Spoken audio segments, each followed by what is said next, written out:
Bonjour et bienvenue sur ce débat sur la vie chère des Outre-mer sur le stand de l'UNCAS. J'accueille Erika Barrette, bonjour. Vous êtes maire de Saint-Denis de la Réunion, vous êtes vice-présidente de l'UNCAS, vice-présidente de l'AMF et vous êtes ancienne ministre des Outre-mer. Eliane Guiougou, bonjour. Vous êtes vice-présidente également de l'UNCAS, présidente de l'Union départementale des CCS de Guadeloupe. Merci à toutes les deux d'être avec nous ce matin. La première question que j'ai envie de vous poser, c'est de nous faire part des remontées de terrain qui nous parviennent. Que vos demandes vous administrez à la porte, qui viennent frapper à la porte de vos mairies ou de vos CCAS dans cette crise de la vie chère. Eliane Guiougou. Bonjour à tous. Donc, comme vous le savez, le Centre communal d'action sociale est là pour porter des aides à nos populations qui sont en grande précarité. Et au niveau de la Guadeloupe, notamment, les aides que nous portons à nos populations, c'est surtout en impayés de loyer, beaucoup d'impayés de loyer avec des expulsions, beaucoup d'aides impayées d'EDF et d'eau, mais surtout beaucoup d'aides alimentaires en urgence. Et c'est vrai que la situation, je ne dirais pas qu'elle est critique, elle est ce qu'elle est par rapport au territoire, par rapport à la vie chère, par rapport au prix. Et nous avons beaucoup de populations, mais surtout des jeunes concernant l'aide alimentaire, des personnes âgées qui sont isolées et qui sont dans la rue très souvent, que nous devrions aussi trouver des hébergements. Donc voilà globalement les problématiques que nous avons. Donc l'hébergement d'urgence, l'aide alimentaire, le loyer, les impayés de loyer, l'électricité. En tout cas, ce qui est vital pour nos populations, c'est ce que nous avons en général et en majorité dans nos CCAS. Vous constatez une augmentation de cette demande ? Une augmentation ? Une augmentation de cette demande d'aide ? Ah oui, une augmentation de la demande, comme je vous le disais, surtout chez nos jeunes. Nous avons beaucoup d'étudiants aujourd'hui qui sont en grande difficulté par rapport à l'aide alimentaire, qui a vraiment augmenté sur nos territoires. Et concernant aussi les familles avec enfants, même si nous les orientons vers le conseil départemental et vers la CAF, puisque nous avons aussi ces partenaires dont nous sollicitons, puisque le CCS ne peut pas tout faire avec la subvention que la ville nous donne, mais nous jouons aussi la mutualisation avec nos partenaires. Et c'est vrai que les chiffres sont quand même assez importants aujourd'hui sur le territoire. Merci. Erika Barrette, à La Réunion, comment vous percevez la demande d'aide ?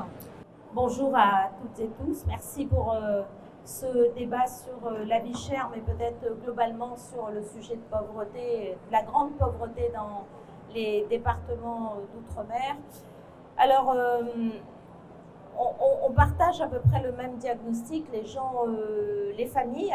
D'abord, beaucoup de familles monoparentales, puisqu'il y a hélas beaucoup de situations de monoparentalité. Alors je dis hélas, non pas parce que je trouve que ce n'est pas bien d'être dans une famille monoparentale, mais c'est que la famille monoparentale, c'est aussi synonyme de plus grande pauvreté dans nos départements d'outre-mer. C'est pour cela que la pauvreté est aussi amplifiée, et elle est amplifiée pour les enfants, puisque aujourd'hui, la grande majorité des enfants, 56% de ces enfants qui vivent dans les familles monoparentales, sont identifiés comme en situation de très grande fragilité sociale et économique. Donc derrière ça, c'est globalement, pour dire les choses, ce sont des enfants qui ne mangent pas tous les jours à leur faim. Donc ça, c'est une expression de plus en plus libre de mamans, souvent, qui viennent nous dire je ne mange pas ou je me sacrifie pour que mon enfant puisse manger. On est en 2024.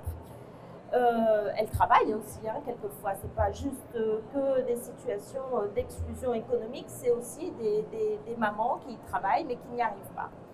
Donc le sujet alimentaire, le sujet de survie, le sujet de logement aussi. En plus d'avoir 45 000 personnes en attente d'un logement social à La Réunion, sur 860 000 habitants, c'est un drame pour les familles parce qu'elles n'ont plus de toit sur leur tête. Évidemment, il n'y a pas 45 000 personnes qui dorment dans la rue, donc derrière, ça suppose qu'on est en surpeuplement dans les logements, et donc les conditions de survie dans des logements trop petits et pas adaptés ont aussi des conséquences, et ça, il l'exprime aujourd'hui. Il y a la première des urgences aujourd'hui, pour moi, c'est le logement. Et il n'y en a pas. Et ensuite, bien sûr, enfin, c'est pas dans l'ordre, mais il y a une vraie expression sur tout est trop cher. On regarde tout, on se prive de tout, on a du mal à assumer nos responsabilités de parents, parce que derrière la vie chère, c'est aussi une histoire de dignité de père et de mère. S'ils ne travaillent pas, ils cherchent du travail. Et le travail, ça ne se trouve pas en traversant la rue. Et donc, ils se battent et ils ne trouvent pas. Et ils n'arrivent pas à nourrir leurs enfants. Ils n'arrivent pas à payer des vacances à leurs enfants. Je ne dis pas prendre l'avion et partir au Club Med. Hein. Je dis payer un centre aéré pour ses enfants. Et donc, du coup, les CCAS et les villes, en tout cas, c'est ce que nous essayons de faire aussi à Saint-Denis. Nous mettons des prestations de politique publique pour permettre à tous les enfants, quel que soit le portefeuille, l'épaisseur du portefeuille de leur papa et de leur maman, leur permettre aussi d'avoir des vacances, parce que les vacances, ce sont des temps éducatifs et ça leur donne aussi un peu de dignité. Voilà, c'est tout ça que les gens... Il ne faut pas réduire le sujet du pouvoir d'achat au sujet alimentaire. Bien sûr que c'est primordial, mais il y a aussi tous les autres sujets de dignité que sont le logement, que sont l'éducation des enfants, les loisirs, voilà, tout ça est compris dedans et les gens le disent. Eliane Guiboud, je me retourne vers vous. Il y a aussi la question de l'eau en Guadeloupe qui est primordiale. Est-ce que vous avez des demandes par rapport à l'eau, par rapport à la difficulté d'accès à l'eau? Est-ce que vous avez des problèmes sanitaires? Est-ce que ça pèse aussi sur la demande sociale? Le problème de l'eau en Guadeloupe, il faudrait peut-être le voir de manière beaucoup plus globale par rapport à la situation de nos réseaux, de nos captages et tout. Mais quand on vient sur le domaine social, et notamment par rapport aux problématiques de nos populations CCAS, c'est surtout les impayés d'eau parce qu'on reçoit des factures quand même qui sont avec des montants exorbitants. Tout simplement, nous avons, il ne faut pas l'oublier, à un moment donné, Cap Excellence qui avait mis en place son propre organisme. Ensuite, nous avons transféré tous nos syndicats vers un seul syndicat qui est le syndicat mixte pour l'eau en Guadeloupe, qui a repris aussi les dettes des impayés et autres. Et aujourd'hui, nos populations se retrouvent très souvent avec deux factures, la facture de l'ancien syndicat et la facture du nouveau syndicat.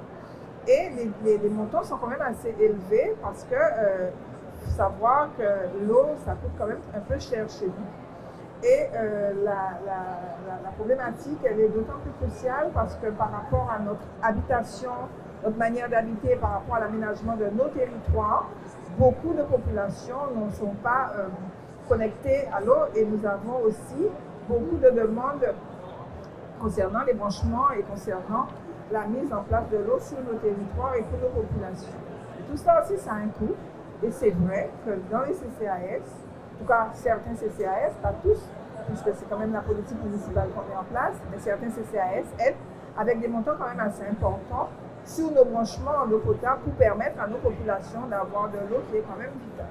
Malgré tout cela, il faut aussi savoir que nous avons, par rapport à ces problématiques de réseau, nous avons des coupures d'eau et nous restons très souvent 2 jours sans eau et nous n'avons pas suffisamment de réserves. C'est vrai que le conseil régional, à un moment donné, a mis en place une politique pour permettre à certaines populations d'avoir des citernes pour pouvoir avoir des réserves. Mais au vu de la population et du nombre de citernes qu'il fallait mettre en place, vous comprendrez bien que la majorité des personnes n'ont pas de citernes et n'ont pas de réserves. Nous avons dans notre culture de construction de faire des citernes lorsque nous construisons nos maisons, sauf que le problème sanitaire se pose par rapport à ces citernes que nos parents ont construites lorsqu'ils faisaient leur maison, et le problème sanitaire se pose puisque l'eau de la citerne étant stagnante, donc ça entraîne un certain nombre de maladies. Donc le problème de l'eau reste crucial pour plusieurs raisons, comme je vous l'ai dit, par rapport à nos canalisations, par rapport aux coûts et par rapport à ces publics qui sont en difficulté, qui n'arrivent pas avec toutes les coupures que nous avons. Mais nous essayons tant bien que mal de porter une solution. Maintenant, ce que nous faisons lorsqu'il y a des coupures d'eau, c'est que nous, au niveau du CCAS, nous achetons de l'eau Et nous faisons des distributions de packs d'eau, mais c'est toujours pas suffisant. Et le pack d'eau, quand même, il faut savoir qu'il est à plus de 4 € le pack. Donc, c'est aussi un coût pour les CCAS, puisque c'est gratuit pour la population, puisque ce n'est pas de leur fait, sinon pas d'eau. Et nous devons donc répondre à cette urgence sociale, puisque l'eau est vitale, et donner un certain nombre de packs d'eau en fonction de la constitution de la femme. Merci. Erika Barrett, vous avez dit hier, et ça rejoint exactement ce que dit Hélène Guigou, vous avez dit hier, les maires, ils font, quoi qu'il arrive, quelle que soit la demande, ils font, même si ce n'est pas de leur compétence. C'est un peu un système de la débrouille, c'est pas vraiment durable. Qu'est-ce que vous demandez à l'État pour vous aider? Quelque chose d'assez simple. L'État doit faire ce qu'il a à faire. Et plus c'est simple, plus ça paraît complexe. Ce que nous demandons à l'État, c'est qu'on puisse avoir dans l'ensemble des départements français, c'est 3 millions, à peu près 3 millions de Français qui aujourd'hui sont, pour une raison ou une autre, sur un thème ou un autre, qui n'ont pas accès aux mêmes droits de la République. L'eau est vitale, Hélène l'a dit, et pourtant il reste des sujets de non-approvisionnement en eau courante pour une partie des Français. Alors tout n'est pas toujours de la responsabilité que de l'État. Hier on a fait le débat, il y a aussi nos responsabilités locales, sauf qu'à la différence de l'État, nous n'avons pas le choix. Il faut que nous fassions les choses. Je l'ai dit hier, les maires en particulier, nous, on ne peut pas s'excuser de ne pas pouvoir faire, de ne pas avoir de l'argent, de ne pas avoir la loi, de ne pas avoir ci, de ne pas avoir ça. Les gens, ils sont devant notre porte. Nous, on est sur le terrain, on vit l'intimité des gens, on est dans leur famille, on doit apporter ces réponses. Et donc, nous, ce qu'on demande à l'État, c'est de pouvoir accompagner les territoires pour faciliter la mise en œuvre de politiques publiques, pour tirer les tuyaux s'il manque des tuyaux, pour aller chercher de l'argent en Europe ou ailleurs s'il manque de l'argent, d'accompagner techniquement des territoires qui ne peuvent pas faire les choses pour que ça se passe, parce que ça n'est pas durable ce que l'on fait.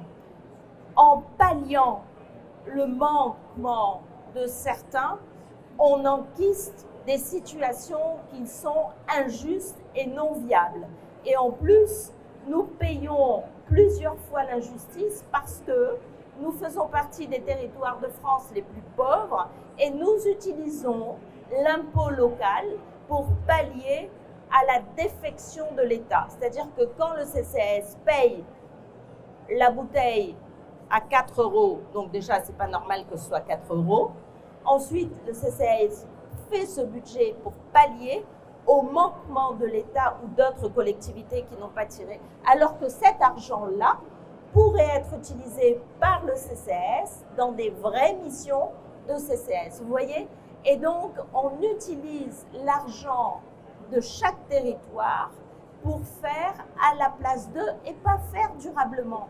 Et moi, je trouve qu'à un moment donné, il faut vraiment que l'État comprenne ça. L'eau, le logement, on peut toujours être en retard sur la production de logements, mais ça ne peut pas être à des niveaux dans lesquels nous sommes aujourd'hui. On a fait le plan d'hommes logement, 1, 2, 3, le livre blanc, 1, 2, 3, on a fait toutes sortes. Hier, le ministre, il dit on va faire un diagnostic sur les prix. Mais on a 1000 diagnostics sur les prix, 1000. Tout le monde a fait des diagnostics sur les prix. On connaît les prix en long, en large, en carré, on connaît les taxes, on connaît les... Et surtout, on sait là où il n'y a pas de transparence. On sait exactement où ça triche un maximum et où la bouteille d'eau sort à 4 €. Hier, je prenais un exemple. Un paquet de biscuits arrive en Martinique à 6 €. Le même paquet de biscuits, il est autour de 2-3 € à La Réunion. La Martinique, il est plus près de Paris que La Réunion de Paris.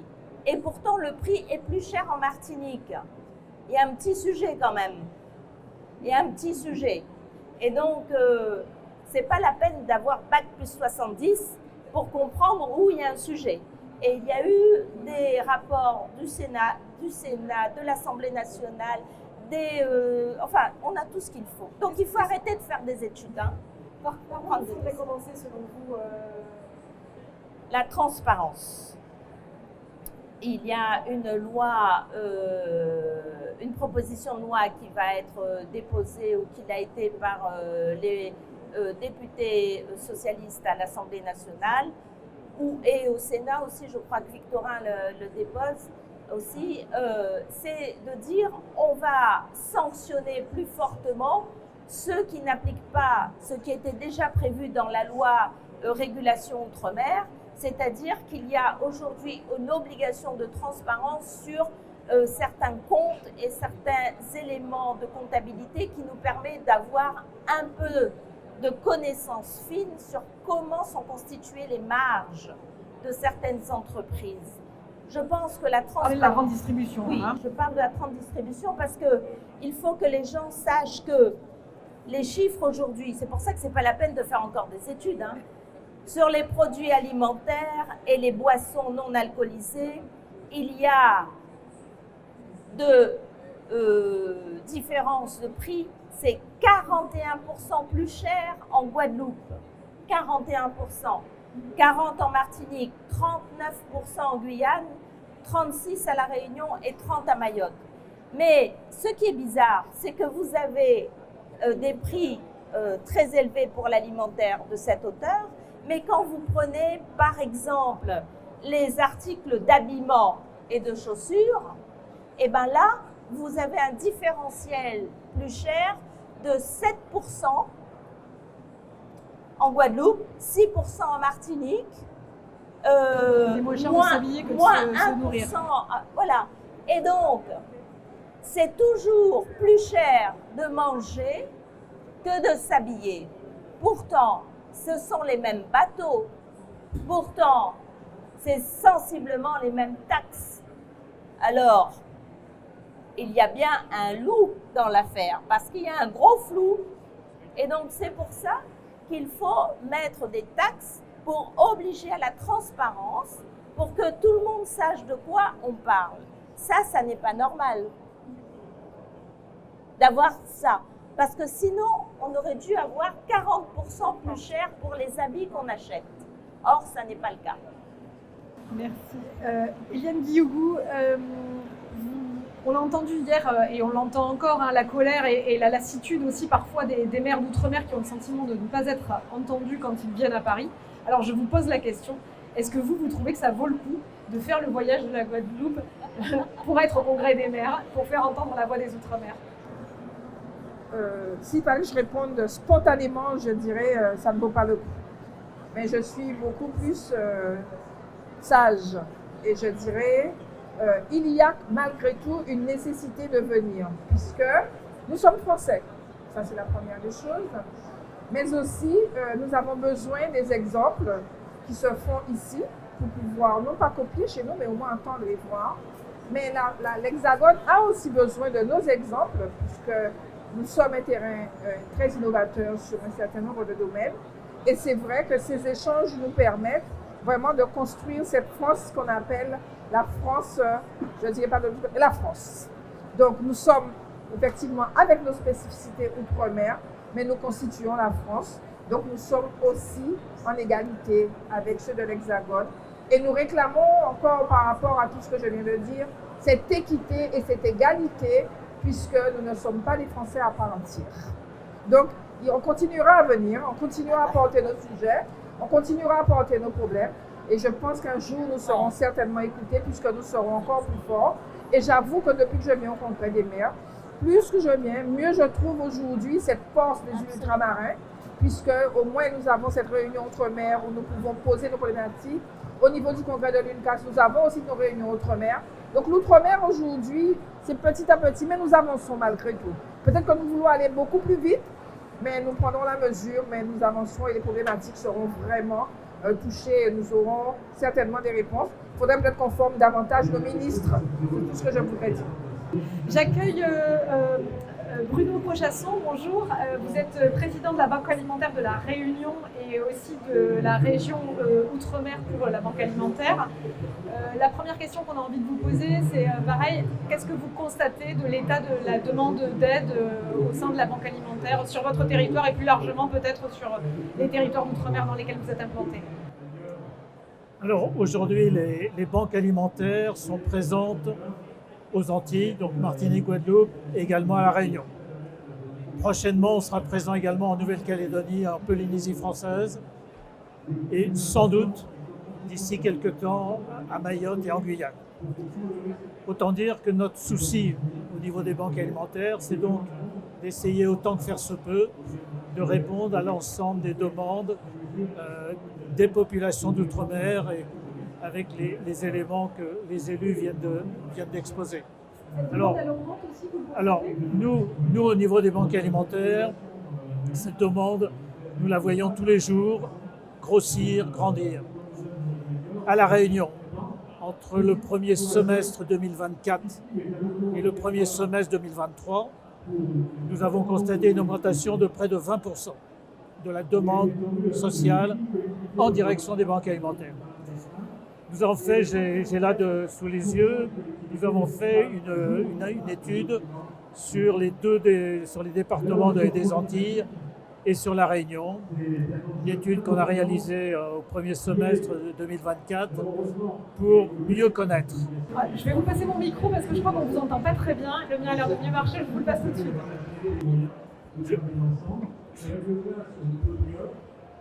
Oui, je vous disais que nous avons fait une étude début 2024 pour mieux connaître les profils des personnes qui ont recours à l'aide alimentaire, aussi bien aux Antilles qu'à La Réunion.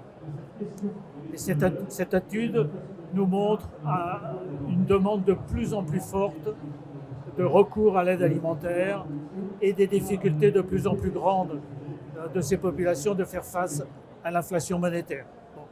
Donc ça, c'est des choses malheureusement qu'on connaît et que nous, on a confirmées. Mais en même temps, cette étude est intéressante parce qu'elle nous montre qu'il y a une évolution des profils des personnes qui ont recours à l'aide alimentaire. Madame le maire, Madame Barège, parlait tout à l'heure des familles monoparentales qui sont effectivement les publics que nous connaissons bien depuis plusieurs années. Également les demandes liées aux personnes âgées et aux personnes seules. Et cette étude nous montre que sur certains profils, il y a une augmentation de la demande. Notamment, on a de plus en plus d'enfants qui sont victimes de la précarité alimentaire, et ça, on le constate dans notre étude. Deuxièmement, on a de plus en plus d'étudiants. Rien qu'à La Réunion, entre 2022 et 2024, la demande des étudiants a augmenté de plus 6% sur le territoire de La Réunion, et un peu moins, mais elle a augmenté aussi aux Antilles. Et nous constatons également un accroissement de la demande des personnes de plus de 60 ans. Ce qui malheureusement nous amène à constater également que de plus en plus, nous avons au niveau de la précarité alimentaire, nous avons de plus en plus de personnes qui ont une rémunération, qui travaillent, qui ont un logement, qui sont donc socialement insérés. Et pourtant, leurs revenus sont insuffisants pour faire face à l'ensemble de la demande du foyer. Juste pour terminer, si vous voulez, nous avons constaté le budget moyen, le budget alimentaire moyen des familles, tel que l'étude qu'on a réalisée dans les Antilles à La Réunion nous le montre. Ce budget alimentaire moyen varie entre 250 et 300 euros par personne et par mois. Il est facile de constater malheureusement que c'est relativement insuffisant. Une question, le modèle des banques alimentaires, c'est de récupérer des denrées auprès de la grande distribution. Cette grande distribution, on en a parlé, elle est pointée du doigt dans cette crise de la vie chère. Vous, quelles sont les relations avec la grande distribution, de celle que vous pourrez expérimenter? Alors, historiquement, puisque cette année, les banques alimentaires fêtent leur 40e anniversaire, historiquement, les banques alimentaires se sont construites sur ce modèle de la lutte contre le gaspillage alimentaire et très majoritairement en direction avec la grande distribution. Aujourd'hui, les relations entre les banques alimentaires et la grande distribution est inégale selon les territoires. Globalement, ça se passe plutôt bien, mais avec quand même un certain nombre de difficultés ici ou là. Et en tout cas, ce qu'on constate aujourd'hui, c'est qu'il y a de moins en moins de dons de la part de la grande distribution, alors que de l'autre côté, on a une augmentation de la demande. Et donc, ça nous oblige, à nous, banques alimentaires, de réfléchir sur notre modèle. Et de plus en plus aujourd'hui, nous sommes en train de travailler à la fois avec l'industrie agroalimentaire, dans les Outre-mer avec les transporteurs, mais également avec les importateurs, pour aller à la recherche de ce qu'on appelle des dons volontaires de la part de ces industries-là. Donc en plus de la lutte contre le gaspillage alimentaire vis-à-vis de la grande distribution. Et puis, depuis maintenant 3 ans, nous commençons à développer une politique d'achat de denrées alimentaires, notamment vis-à-vis du monde agricole, parce que nous souhaitons développer des partenariats forts avec le monde agricole dans nos territoires pour proposer à nos bénéficiaires de plus en plus de fruits et légumes frais. Et donc, grâce à un certain nombre de moyens financiers que nous recevons et de l'État, mais aussi de partenaires privés, nous pouvons commencer de plus en plus maintenant à développer une politique d'achat. Donc tout cela vient en complément donc, des dons que nous recevons de la grande distribution, parce que ces dons à la fois diminuent et d'autre part ne sont pas toujours de très bonne qualité. Merci beaucoup de cet état des lieux. Juste un tout petit mot de conclusion, Erika Barrett. Il y a un an, l'UNCAS avait produit un manifeste pour les Outre-mer qui est ici. Quelle suite? Est-ce que l'UNCAS poursuit ce travail qui a été engagé chez vous à La Réunion il y a un an? Oui, il faut absolument continuer parce qu'un an, c'est très court dans l'action et c'est encore plus court quand il y a une instabilité gouvernementale. Lorsque vous avez des ministres qui ne durent pas un an, c'est très compliqué de pouvoir être dans la continuité de l'explication de ce que nous voulons faire. Donc, on va continuer. Le travail qui a été fait, ça a été ici même une sensibilisation, une remise des documents aux ministres en charge. Également au Sénat, un travail avec Patrick Caner sur des propositions législatives. Donc nous, il faut que nous continuions aujourd'hui à faire le même travail avec les ministres en charge et également un boulot à faire au Sénat et à l'Assemblée nationale pour dans les textes qui vont venir et aussi je pense au SIOM puisqu'il y aura un comité interministériel sur le premier trimestre 2025, en tout cas c'est ce que le ministre nous a dit hier. Il faudra que nous puissions intégrer des mesures et des propositions, je le rappelle, qui ont été co-construites à La Réunion, pas par Paris, mais bien avec tous les Outre-mer qui étaient représentés à La Réunion, également nos collègues hexagonaux. C'était une première que l'UNCAS faisait, ou une deuxième, enfin ça faisait tellement longtemps que ça avait eu lieu, que là c'était vraiment une première de cette ampleur et de cette qualité. Donc il ne faut pas abandonner le travail, parce qu'on ne peut pas éternellement recommencer les choses, on perd trop de temps. Si je peux me permettre 2 petits mots, je voudrais d'abord dire à quel point que le travail que font les associations, la BAM, mais aussi la Banque alimentaire, mais aussi l'ensemble des associations avec qui il y a David Belda qui est là, qui est mon président délégué au CCAS, nous essayons de faire, nous allons signer quelque chose avec vous, une convention, mais ce que nous, on essaye de faire, c'est une espèce de chaîne de la solidarité autour du don alimentaire pour qu'il n'y ait jamais de rupture de proposition pour les usagers. Si vous êtes en rupture pour X raison, on sait qu'on peut envoyer à une autre association, etc. C'est une espèce de solidarité et c'est bien de faire ensemble quand la difficulté est là. La deuxième chose que je voudrais dire, c'est qu'on parle souvent du sujet du prix des choses. Mais je voudrais aussi dire qu'il y a un sujet de revenus. Et il y a des revenus qui sont très bas dans les Outre-mer. Quand il s'agit des cadres, des revenus des cadres, sur 99 départements hors Mayotte, nous sommes dans les 20 premiers. Donc c'est plutôt pas mal, même dans les 10 premiers en termes de salaire. Bon, mais parce que fonction publique sur rémunération. Quand nous sommes sur de la rémunération de salariés non cadres, là, nous sommes classés, par exemple à La Réunion, 93e sur 99 en termes de revenus. Ça veut dire que nous avons la triple peine.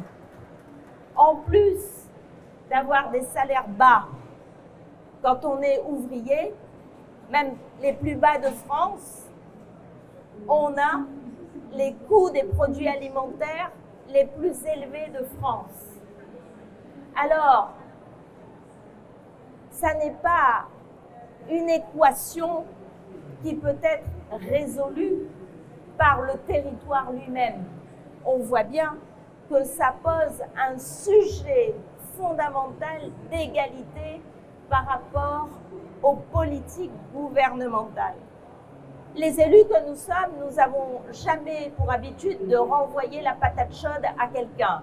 Parce que, je le répète, on est sur le terrain, nous, il faut qu'on fasse. Mais lorsque le sujet est structurel, parce que les salaires sont bas et les prix sont hauts, alors là, il y a un vrai sujet législatif et gouvernemental. Donc, il est important que nos autorités comprennent ce fait. Ça n'est ni une crise de nerfs, ni un coup de colère, c'est juste l'expression d'une réalité singulière qui est particulièrement violente pour nos familles et qu'il faut résoudre. Merci, ce sera le mot de la fin. Merci beaucoup, merci à toutes et tous et merci à tous les trois pour vos interventions. Merci beaucoup.